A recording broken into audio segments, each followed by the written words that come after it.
With the worldwide boom in adaptive sports comes the need for greater knowledge in adaptive sports medicine.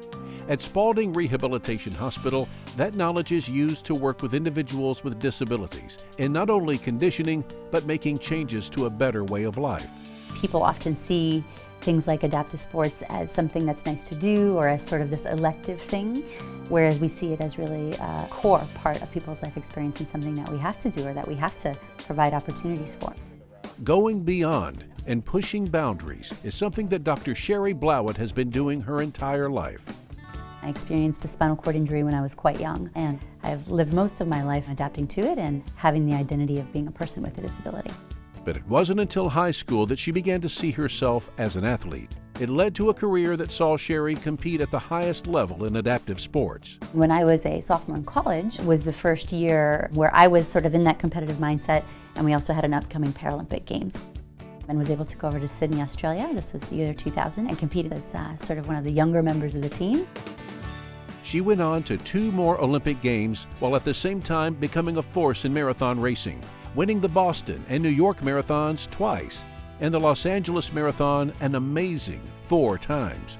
Cheri eventually retired from road racing to focus on her medical practice. She now specializes in physical medicine and rehabilitation here at Spaulding.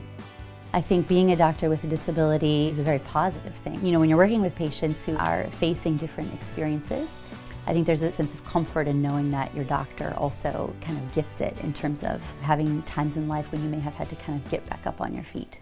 Like Cheri, Owen Anketel has dealt with disability his whole life. My condition is known as hereditary spastic paraplegia. The muscles in my legs aren't strong enough to be able to allow me to walk, so I'm able to use low-strength crutches, and I can stand with nothing to hold on, but I can't make a step.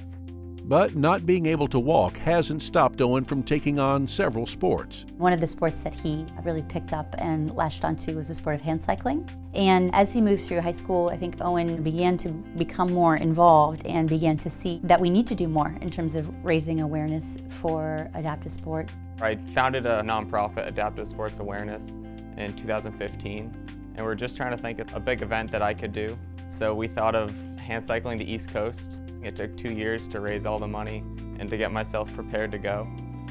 We were able to look at the symptoms that he was experiencing at that time, but then really understand that that was just one symptom of the bigger picture. And that's often the case in athletes with disabilities, particularly those who use equipment, like hand cyclists, wheelchair racers, where the shoulder pain or the back pain or the knee pain is probably just a symptom of poor biomechanics and needing to have a better fit and a better setup.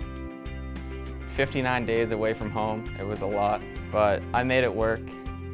So I had 50 people meet me down in Key West when I rounded the corner to the southernmost point marker, and there was all these people cheering me on. It was awesome. There are some people that don't even know what they're capable of and what's out there for them, and I want to be the person that can open the doors to people and show them what we can do and not what we can't do.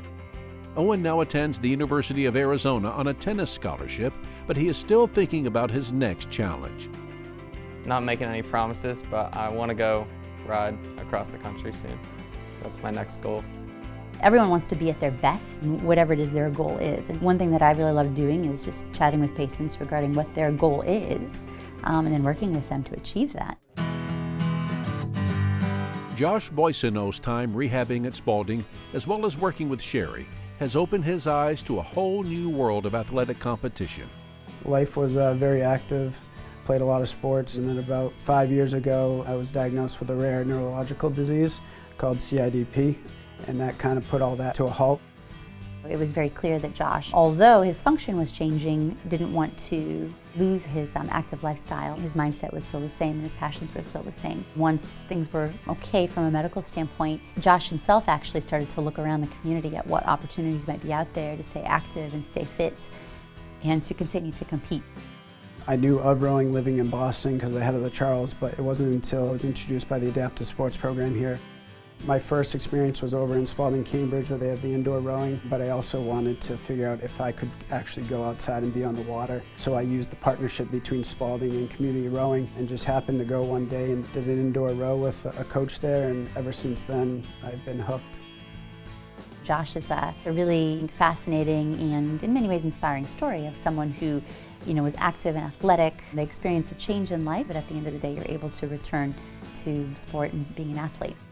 With her being an elite athlete herself, she understands the mind mentality of an elite athlete. She understands to push yourself through some pain, but then the medical side comes in and she understands when the pain becomes something that could injure you further down the road, and she tailors your training to that.